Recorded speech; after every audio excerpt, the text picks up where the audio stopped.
네, 안녕하십니까. 저는 오늘 발표를 맡게 된 네이버 클라우드의 김필수입니다.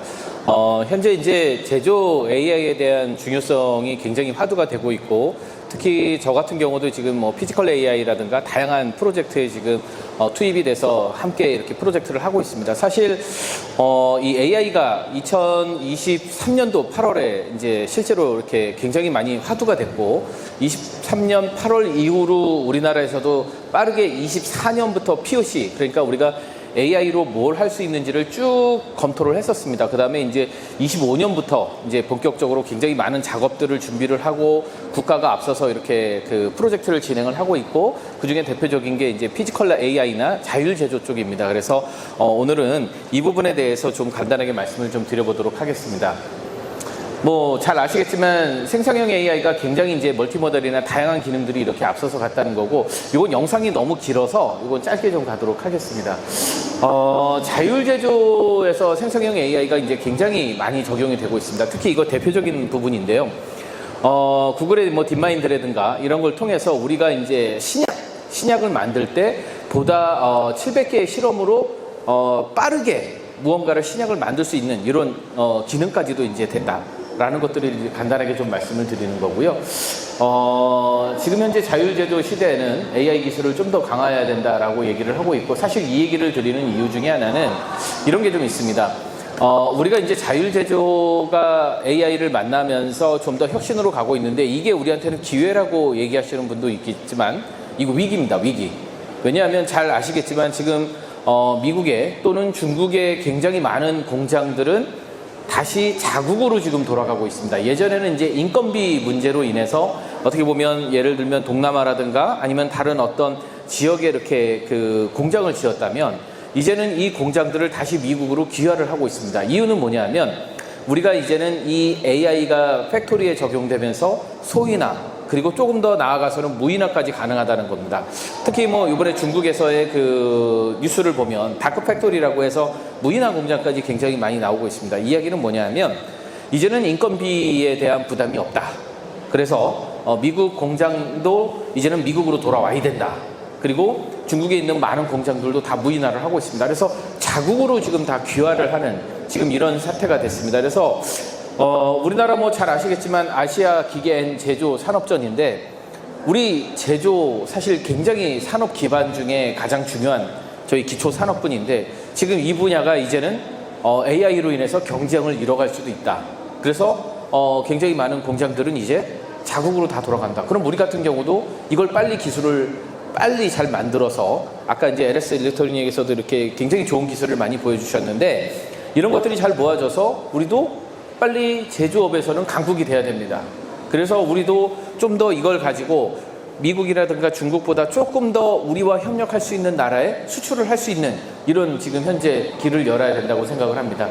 앞서 말씀하신 거하고 좀 겹치는 부분이 있는 거는 제가 빠르게 넘어가겠습니다. 뒤에 데이터 쪽 부분을 좀 더 많이 말씀을 드릴게요. 그래서 멀티모달이나 옴니모달 같은 피지컬 자율제조가 굉장히 지금 확산화되고 있고, 이거에 따라서 AI 칩 생태계도 좀 달라지고 있습니다. 그러니까 단순 이 플랫폼에서 우리가 예지 버전이나 다른 이런 것들을 파악하는 것도 중요하지만, 굉장히 이제 미래 시대는 이 AI가 로봇이라든가 다른 것까지 인식 적용해서 이상이 있고 없고 여부도 확인을 하겠지만, 이걸 누군가가 가서 그걸 또 수리를 하거나 아니면은 바꿔주거나 뭔가를 이상징후를 바꿔줘야 되잖아요. 그런 것들이 이제 어떻게 보면 이 로봇에 적용되는 AI 칩 생태계, 이것도 지금 굉장히 중요하다라고 말씀을 드릴 수 있습니다. 자, 그래서 이제 아까 제가 국가에 대한 이야기를 좀 드렸지만, 소버린 AI가 이래서 중요하다라는 말씀을 좀 드리고요. 그거에 따른 AI 윤리 고치 이런 것도 굉장히 중요합니다. 앞으로 이제 이렇게 앞에서 설명해서 보셔서 알겠지만, 예를 들어서 에너지 플랜트가 이렇게 쭉 있다라고 하면, 에너지 플랜트가 쭉 지나갈 때 그 플랜트의 각 공정마다 이제는 우리 공장에서 이거를 계속 이상 유무를 파악하는 것도 중요하지만, 우리 공장에 자재를 납품했던 업체 쪽에서 오히려 이런 효율성이 나오는 것 때문에 에이전트를 통해서 이 제품을 지금 바로 적용시키면 좋을 것 같다라는 이런 퍼스널라이즈드 AI 에이전트가 앞으로는 굉장히 좀 이제 화두가 될 겁니다. 그래서 맞춤형 제안이라는 이런 표현을 제가 좀 썼습니다. 맞춤형으로 자율제조 팩토리에 맞는 것을 골라서 적용을 할 것이다. 이제 이런 업체들이 굉장히 좀 많이 늘어날 것이다 라고 이렇게 보실 수 있습니다. 특히 우리나라가 이제 이 AI에 대해서는 굉장히 강국 중에도 하나입니다. 물론 우리가 굉장히 1위, 2위, 3위 이렇게 있는데 1위, 2위가 거의 70%, 80%고 우리는 사실 굉장히 좀 적습니다. 우리는 이들을 따라가려면 현실적으로 많이 어렵습니다. 그리고 굉장히 많은 분들도 이제 알고 계실 겁니다. 이 구글이나 굉장히 많은 IT, 글로벌 IT 강국이 무언가를 만들 때 굉장한 자금력과 그리고 막강한 파워로 어떻게 보면 AI를 좀 더 빠르게 하고 있고, 우리가 좀 AI를 굉장히 잘하는 지금의 많은 나라들, 이런 나라들은 이걸 따라가는 것도 어쩌면 버겁다라고 느낄 수도 있습니다. 왜냐? 기술의 발전이 요즘엔 7개월 단위입니다. 7개월 단위인데 7개월 단위로 멀티모달 이외의 다양한 기술들이 계속 디벨롭이 되고 있습니다. 그러다 보니 사실은 어떻게 AI 인재들이나 아니면 자금력이나 이런 걸로 따라가는 데도 한계가 있는 것 같습니다. 하지만 우리가 이제 어느 정도 기술도 제가 볼 때는 이제 이렇게 우리 스마트폰 나올 때처럼 어느 정도 정점으로 갈 거라고 생각을 하고 있고요. 이 정점에 닿았을 때 그럼 가장 중요한 건 뭐냐? 저는 서비스라고 생각을 합니다. 우리 스마트폰도 이렇게 보시면 이 스마트폰의 디바이스의 기술들은 굉장히 어느 선 정도 이렇게 올라갔고, 이 부분이 만약에 이제 더 우리가 스마트폰을 선택하게 되는 거는 서비스 영역에서 많이 선택을 하거든요. 마찬가지라고 생각을 합니다. 그래서 AI에 굉장히 많은 서비스를 어떻게 가져갈 거냐. 우리가 제조 영역에 대해서는 이걸 잘 지키자. 이런 거 왜 가능하냐. 우리가 전력 컴퓨팅, 그 다음에 이제 AI 데이터 센터, 클라우드, AI 배포 서비스, 이런 모든 것들이 다 가능하다. 우리가 자율 제조 쪽에서는 아직까지도 글로벌 강국으로 갈 수 있는 기회가 있다. 이렇게 좀 말씀을 드릴 수 있을 것 같습니다.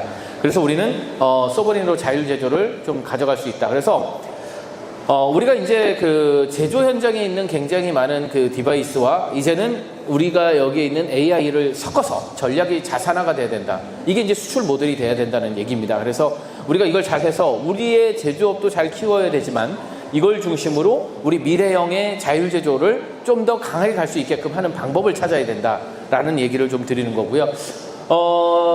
얘기를 계속 들으셨을 겁니다. 이것저것 얘기하지만 AI의 작용, AI의 역할, AI들이 어떤 걸 할 수 있는지를 쭉 보셨을 거예요.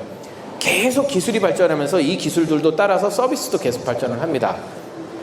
자, 그래서 요건 이제 로봇 쪽인데 요건 좀 넘어갈게요. 네, 아까 그 내용하고 저희 비슷한 거고, 사실 이제 이런 로봇들이 이 저희 네이버에서도 이렇게 자율적으로 움직이고, 지금 현재는 이게 딜리버리 로봇이지만 우리가 이제 다른 영역에서는 우리가 어떻게 보면 이제 이 로봇들이, 이기종 로봇들이 자유롭게 돌아다니면서 제품을 생산해내는 이런 시대가 올 거다. 그러니까 이제 컨베이어 벨트에서 고정된 제품만 만드는 게 아니라 우리가 미래에 설계된 자유스러운 제품들을 우리가 좀 더 빠르게 우리가 이기종 로봇들끼리 협업을 해서 무언가를 만들 수 있는 이런 세계가 가능하다. 이제는 이런 AI의 굉장히 많은 기술들, 그리고 여기에 AI 칩 생태계, 이 두 가지가 연동되면 모든 게 다 가능하다라고 이렇게 보시면 될 것 같습니다.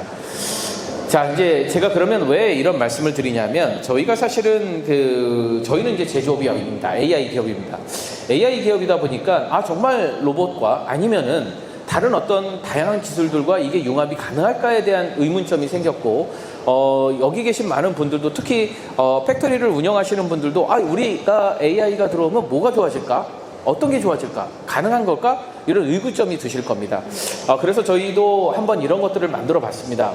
로봇도 들어가서 만들어 보고, 그 다음에 헬스케어도 넣어서 만들어 보고, 그 다음에 5G, 클라우딩, 그 다음에 이제 컴퓨팅 비전과 같은 기술들, 이런 것들을 쭉 넣어서 이 기술들을 엮어봤습니다.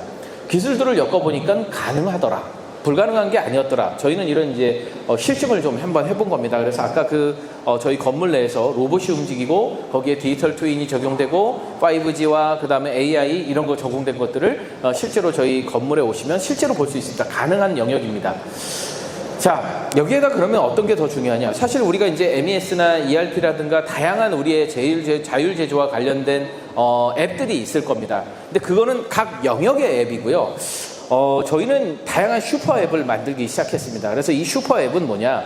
이 슈퍼 앱을 통해서 기본적으로 메신저라든가 메일이라든가 아니면 다양한 역할들, 파일도 주고받고 이런 것들도 다 가능하지만, 이 앱에서 어떤 게 더 가능하냐 하면 저렇게 보면 온도, 그리고 주차, 엘리베이터, 그리고 로봇이 딜리버리도 하고 그 다음에 안면인식 결제도 가능한 이런 슈퍼 앱을 만들기 시작했습니다. 그래서 이 슈퍼 앱을 우리가 이 네이버라는 사옥에서 실제로 운영을 해봤습니다. 땅은 한 5,000평 정도 되는 큰 건물입니다. 굉장히 큰 건물입니다. 이 건물 안에서 이 앱으로다가 모든 것을 다 가능하게끔 만든 겁니다. 실제로 우리 그 팩토리 안에서도 이제는 이 기종 로봇이나 아니면 다양한 그 로봇들이 움직이면서 자율 제조를 이렇게 운영할 때 이 슈퍼앱이 저는 필요하다고 보고 있습니다. 실제로 이 여러 가지의 기능들 이런 것들이 따로따로 움직이는 것보다는 미래의 AI 에이전트는 이 MES에 있는 데이터나 ERP에 있는 데이터나 다양한 곳에 있는 데이터들이 유기적으로 연동될 수 있게끔 하는 게 이게 사실은 중요하다고 저는 보고 있습니다. 자, 요 역할들 이렇게 넣어봤고요. 그러면 기본적으로 우리가 이제 그 LS 일렉트로닉이나 다른 많은 곳들에서 보면 이 데이터를 우리만 가져야 되잖아요. 이거를 사실 어딘가 올리기가 굉장히 불편하시고 불안하실 겁니다. 아마 그 대표이사님이나 사장님께 컨펌도 받기 어려우실 겁니다. 그러면 어떻게 해야 되냐면 이렇게 이제 자체적인 인프라를 가지셔야 되고요. 이 인프라 위에 기존에 있었던 데이터를 올리시고 여기에 AI 플랫폼 아까 같은 저희 슈퍼 앱을 적용을 하고 이걸 통해서 로봇 안전 관제라든가 다양한 것들을 이렇게 할 수 있습니다. 그래서 그 역할들을 할 수 있게끔 하는 이 모델이 굉장히 좀 중요하다고 보시면 됩니다. 그래서 이 모델을 해야 우리 데이터를 가지고 모든 걸 잘 할 수 있다. 또 다른 측면에서는 우리가 이제 중기부나 아니면은 이제 산자부에 보면 데이터를 잘 구축해 놓은 게 있습니다. 캄프라든가 이런 제조 표준화 AAS 이런 시스템 같은 경우를 잘 해놨습니다. 이 오픈된 데이터들이잖아요. 이 오픈된 데이터를 자기 공정에 우리 공정에 넣어서 좀 더 이상적인 거, 효율성 이상 그리고 예지 버전 이런 거를 좀 더 잘 만들 수 있는 이런 시스템도 가능하다 이렇게 보시면 될 것 같습니다. 자, 자율제조 AI 에이전트입니다. 이 모델이 좀 될 것 같습니다. 우리가 이제 그 실제로 굉장히 많은 기존 데이터들이 있죠. 우리 생성 공정의 데이터, 설비 데이터나 공정 모니터링 데이터, 제어 시스템, 그리고 제품 품질, 이 품질과 검사 데이터, 그 다음에 설비 유지 데이터, 물류 공급망 데이터, 그 다음에 에너지 환경, 그 다음에 경영 및 생산 계획 데이터가 이렇게 쭉 있습니다. 자, 이런 것들이 그러면 데이터가 아까도 이렇게 쭉 그 설명을 해준 거와 똑같은데 이런 데이터들이 사실 기존에 이렇게 쌓여서 누적이 돼 있습니다. 근데 이제 우리는 늘 AI의 어떤 변화를 주기 위해서 가장 먼저 하는 얘기들이 야, 우리 데이터 표준화해야 돼. 그럼 이제 이 데이터 표준화만 하다가 사실은 몇 년이 흘러갑니다. 그래서 사실은 우리가 이제 그 데이터의 표준화라는 것들은 AAS나 아니면 캄프라든가 이런 게 굉장히 잘 돼 있죠. 자, 그러면 그걸 중심으로 해서 우리가 적용할 공정 시스템이 어떤 거고 그거에 따라서 AI를 넣어서 실제로 적용을 해보고 그 다음에 여기에서 운용을 하다 보면 똑같은 공정이라고 하더라도 효율성이 높은 공정 라인이 있고 효율성이 낮은 공정 라인이 있을 겁니다. 자, 그러면 여기에 있는 효율성 높은 공정 라인이 어떻게 보면 이 제조의 표준화에 데이터셋이 가장 알맞는 데이터셋이 된다고 보시면 될 것 같습니다. 이거를 이제 SLLM이 우리가 흔히 말하는 퍼블릭 아까 SLLM이 여기를 통해서 만들어지고 최근에 잘 아시겠지만 산자부나 중기부 같은 경우는 제조 AI 혁신센터라고 해서 이런 어떤 산업단지나 이런 쪽에 이런 것들을 만들어내고 있습니다. 이 데이터들을 그리고 연구기관이나 대학 이런 쪽에서 꾸준하게 계속 디벨롭을 해드리는 이런 지금 사업들이 진행되고 있습니다. 그러면 그런 사업들을 통해서 어떻게 보면 실증 현장 데이터 분석을 하고 이걸 가지고 여기에 이 슈퍼 앱을 통해서 다양한 데이터들을 넣어서 이거를 스마트 제조 AI 서비스를 만들 수 있다라는 이 그림입니다. 그래서 처음에 저는 이걸로 시작을 좀 했었어요. 이걸로 시작을 해서 POC를 좀 했다가 하다 보니까 이거 피지컬 AI까지도 가능하겠다라는 어떤 결론에도 좀 도달이 됐었습니다. 자, 그러면 지금 이제 뭐 다들 그러실 겁니다. 그래도 진짜 우리 공장은 우리 팩토리는 이게 어떻게 변화가 해야 될지 잘 모르겠다라고 생각하시는 분들이 많을 겁니다. 이게 이제 굉장히 이 중앙부처에서 지금 이제 하려고 하는 사업들 중에 하나입니다. 우리 모두가 다, 모든 공장이 다 이 포르쉐처럼 바뀔 필요는 없습니다. 우리에게 가장 맞는 자동차를 만드는 게 중요하거든요. 그렇게 하기 위해서는 여기에 AI 전문가들 그를 통해서 페인 포인트를 찾고 그 다음에 시급성 파급성 분석하고 그 다음에 기획하고 그 다음에 제일 중요한 게 POC를 해봐야 됩니다. 우리 공장에 이게 딱 들어가고 나면 그 다음에는 정말 우리가 이 생산성이 이렇게 좋아질 수 있어를 봐야 됩니다. 자, 그러면 아까 그 표에서 보여드린 것처럼 요 장표를 잠깐 좀 볼게요. 이렇게 도입을 하는데도 많은 비용이 들어갈 수 있습니다. 몇 억이 들어갈 수 있습니다. 자, 근데 이거 그럼 우리 만들어야 되냐? 이렇게 안 해도 됩니다. 이렇게 안 해도 됩니다. 어떻게 하냐 하면 제일 먼저 도입을 했을 때 약간 좀 데이터를 완전히 우리만 갖고 있고, 그리고 우리 데이터만 잘 쓰고 싶을 때, 그리고 자금의 여력이 있는 데는 이런 온프로미스로 구축을 하고요. 조금 우리가 자금의 여유는 없지만 사스 클라우드를 이용해서 클라우드 이용 비용만 넣어도 되는 데는 이렇게 하셔도 됩니다. 예, 클라우드를 이용하셔도 됩니다. 왜냐?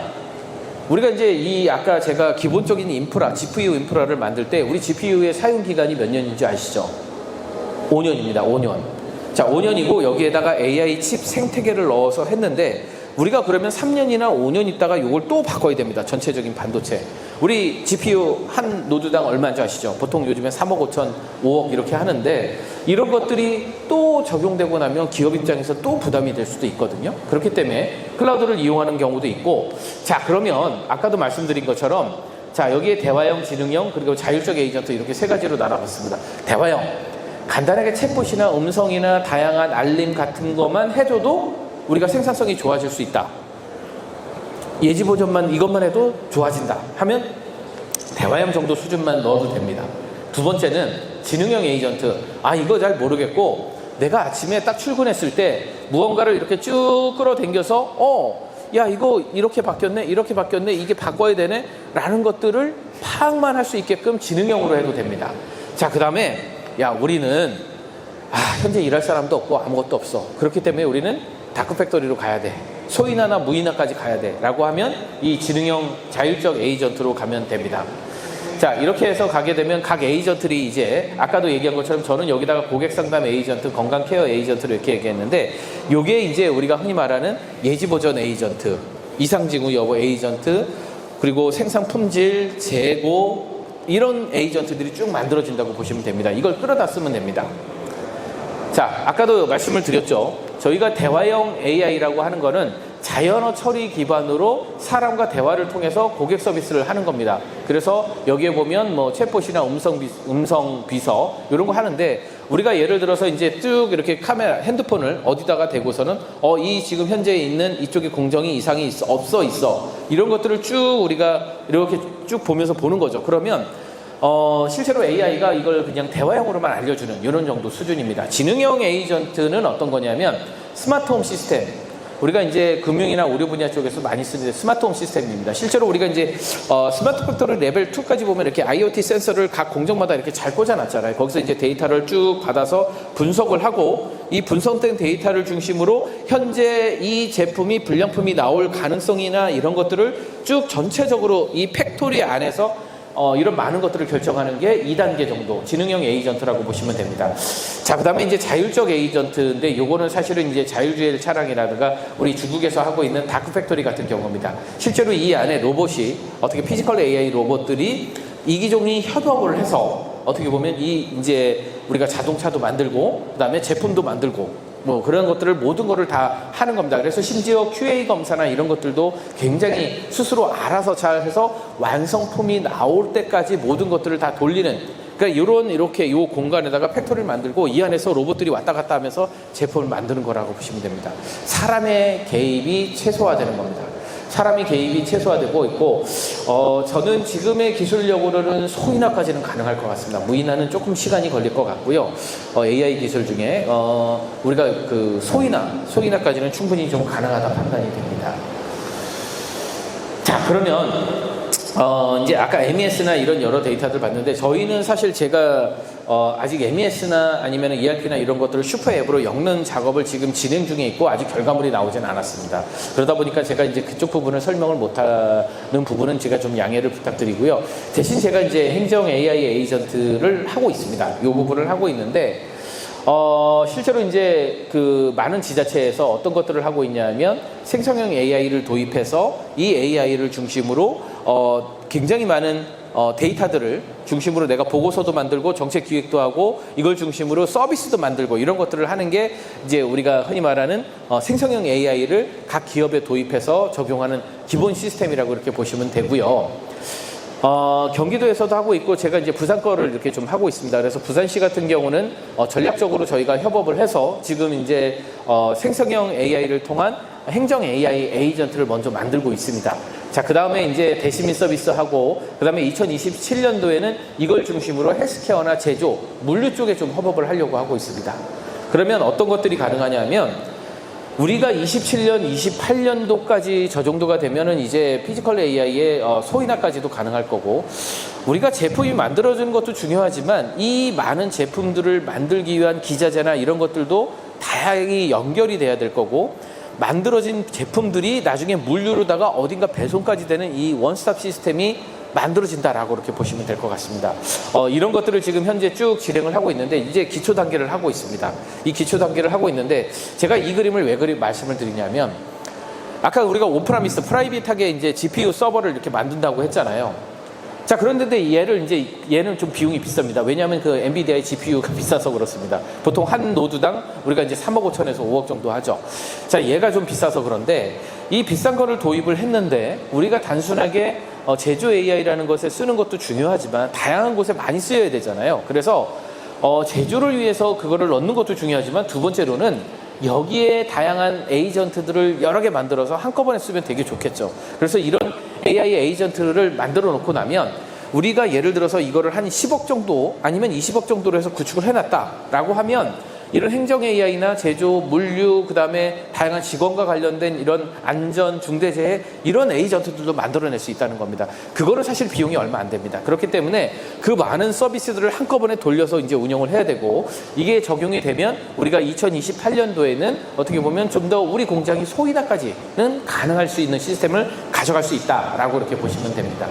자, 이런 것들을 하기 위해서 이제 이런 에이전트의 기술들을 넣었는데 실제로 행정 AI를 하니까 지금 이제 중간에 저희가 FGI를 하면서 나온 결과로는 뭐냐면 문서 초안을 생성하고 반복 문서를 자동화하고 그리고 검색을 효율화하는 이 세 가지 중에서 문서 초안을 60분에서 30분 그리고 반복 문서를 120분에서 30분 검색 효율을 15분에서 2분 정도 줄여준다는 겁니다. 이게 굉장히 중요합니다. 자, 그럼 이것만 이렇게 줄여줄 수 있냐? 아닙니다. 다른 것도 이렇게 줄여줄 수 있겠죠. 우리가 제조에 관련된 MES나 많은 것들도 이제는 이거를 일일이 이 시스템에서 찾는 게 아니라 우리가 아까 얘기한 것처럼 딱 예를 들어서 이렇게 좀 볼 수가 있을 겁니다. 예를 들어서 이제 어떤 협업 툴을 이용해서 야, 내가 이렇게 하고 있는데 이 제품이 어디 있는지 그리고 이 제품의 현재 뭐 유효나 이런 것들을 쫙 알려주면 리포트로 만들어 줄 겁니다. 이렇게 지금 현재 문제 이상이 있는 거를. 왜냐하면 여러분들 잘 아시겠지만 담당자들이 또 외노 근로자도 많으실 거고 이 담당자들이 그거를 바로 만들어서 경영진에게 뭐 임원분들에게 이걸 보고할 때는 정말 구두로 보고하기가 너무 쉽지 않습니다. 그러나 AI가 이제는 그런 걸 만들어서 직접 보고를 할 수 있게끔 시스템을 만들어 준다는 거죠. 두 번째, 핵심 업무에 집중하고 반복 업무라든가 이런 거를 간소화할 수 있게끔 할 수 있습니다. 실제로 우리 팩토리에는 그 행정 전문가라든가 아니면 이 전체를 운영할 수 있는 어떤 다양한 문서를 만들고 여기에 시스템을 체계화하고 그다음에 재고 관리도 하고 뭐 이런 것들을 할 수 있는 인력들이 있는 회사도 있지만 사실 없는 회사들도 많을 겁니다. 자, 이런 부분은 이제는 AI가 이 부분을 다 해줄 수 있다라고 보시면 될 것 같습니다. 우리가 처음에 입력하고 그 다음에 이제 나중에 그 입력된 걸 바탕으로 해서 이 재고 관리나 이런 것들을 아까도 말씀드린 MES나 아니면 ERP나 이런 데이터들이 다 하나의 어떤 큰 슈퍼 앱으로 연결이 되고 나면 이런 것들을 굉장히 빠르게 좀 적용을 할 수 있다는 거죠. 그래서 저희도 지금 현재 모 지자체에 이렇게 운영이 될 때는 저희 슈퍼 앱을 도입을 하고 그 다음에 다양한 어떤 AI들을 에이전트를 쭉 만들고 있는 겁니다. 그러고 나면 자체적으로 구축해 놓은 큰 서버에서 이 다양한 에이전트들이 연결돼서 우리가 서비스가 될 수 있게끔 만들어진다. 자, 그리고 이제 여러분들 A2A나 아니면 MCP 기술을 좀 보셨을 겁니다. 이 에이전트들끼리 만들어 놓은 데이터들 중에서 이 데이터들이 또 상호 연결이 돼야 되는 기술들이 있습니다. 그게 이제 MCP 기술들이나 이런 건데, 미래는 우리가 이제 아까도 얘기한 ERP나 이런 데이터들이 쭉 다른 데이터들하고 연동돼서 보고서가 만들어져야 됩니다. 왜냐하면 담당자 입장에서는 사실 이 데이터가 어디 있는지 모르거든요. 그렇기 때문에 이 데이터와 이 데이터들을 AI가 잘 찾아서 모아서 리포트를 해주는 게 필요합니다. 이런 것들을 어떻게 보면 이제는 AI가 다 해줄 수 있다. 그래서 아까 잠깐 저희가 이제 그 플랫폼을 통해서 서비스 되는 것도 굉장히 중요하지만 우리가 좀 더 미래로 놓고 본다면 이런 것들이 다양하게 연결돼서 우리가 서비스화가 될 수 있는 미래형을 좀 더 생각해 보면 좋을 것 같고요. 자, 이게 첫 번째. 두 번째는 이런 기술들이나 이런 것들이 쫙 데이터가 모이면 이 데이터를 우리가 3년이나 이 정도 흐르면 제가 볼 때는 피지컬 AI의 로봇들이 이제는 이걸 학습하고 나면 우리가 이제 우리가 흔히 말하는 추론, NPU 같은 거 있잖아요. 그죠? GPU 플러스 NPU 이렇게 해가지고 우리가 할 수 있는데 GPU는 사실 사이즈가 너무 커서 로봇에 들어가기가 쉽지가 않습니다. 자, 그렇지만 우리가 추론 영역에 있는 NPU나 TPU나 이런 것들은 로봇에도 적용이 가능합니다. 앞으로는. 그렇게 되면 이제는 어떤 제품을 만들고 뭐하고 하는 이 피지컬 AI의 로봇들이 빠르게 만들어질 거고 그렇다고 하면 기존에 또 뭐 데이터를 모으고 어쩌고 이런 되게 힘든 작업 할 필요 없이 처음에 우리가 슈퍼웹에 만들어 놓은 걸 가지고 그대로 우리 로봇이나 다양한 어떤 거에 학습을 시킨 다음에 그런 다음에 다양한 역할을 수행할 수 있게끔 하면 되겠죠. 자, 그래서 제가 설명을 드리는 거는 사실은 이제 일의 순서를 좀 말씀을 드리는 겁니다. 우리가 갖고 있는 AI 기능과 일의 순서. 자, 로봇의 기술은 저희는 잘 모르겠습니다. 로봇의 기술은 잘 모르겠지만 아까 오면서 제가 쭉 안쪽에 보니까 굉장히 뛰어난 로봇들 많이 들어가 있더라고요. 이 로봇이 어떻게 보면 이제는 기존의 이 로봇의 시스템을 가르쳐주고 뭔가를 학습을 시키고 그 다음에 학습된 걸 중심으로 이렇게 하는 것도 중요하지만 지금도 굉장히 잘 되고 있지만 앞으로 미래는 우리가 좀 더 다양한 역할을 할 수 있게끔 학습을 시켜서 A라는 작업을 하다가 A라는 작업이 끝나고 나면 B라는 작업과 C라는 작업도 할 수 있게끔 할 수 있는 이런 어떤 형상을 가져갈 수 있는 거. 이게 바로 피지컬 AI의 모습이 아닐까 좀 싶습니다. 네, 그래서 이렇게 이제 그 업무 시스템을 이렇게 가져간다는 거를 간단하게 좀 말씀을 드렸고요. 사실 제가 이제 오늘 간단하게 제가 주어진 시간이 한 30분 정도밖에 안 되더라고요. 그래서 사실 보통 제가 이제 다른 어떤 그 데이터의 흐름도, 그 다음에 이제 여기에 또 저도 로봇을 좀 넣을 수 있습니다. 그래서 로봇의 어떤 흐름도 이런 걸 놓게 되면 제가 한 2시간 정도 이렇게 좀 얘기를 드릴 수 있는데, 저한테 오늘 주어진 시간이 한 30분 정도여서 짧게 좀 이렇게 좀 말씀을 드리고요. 더 중요한 거, 그리고 더 필요한 것들은 제가 사실은 지금 전북도의 피지컬 AI 프로젝트를 좀 하고 있습니다. 그것도 하고 있고, 진규부의 제조 데이터와 그 다음에 우리 산자부의 AX 사업 뭐 이런 제조와 관련된 사업들을 지금 여러 개 하고 있습니다. 그래서 좀 더 많은 도움을 드릴 수 있도록 이렇게 노력을 좀 해보도록 하겠습니다. 네, 감사합니다. 네.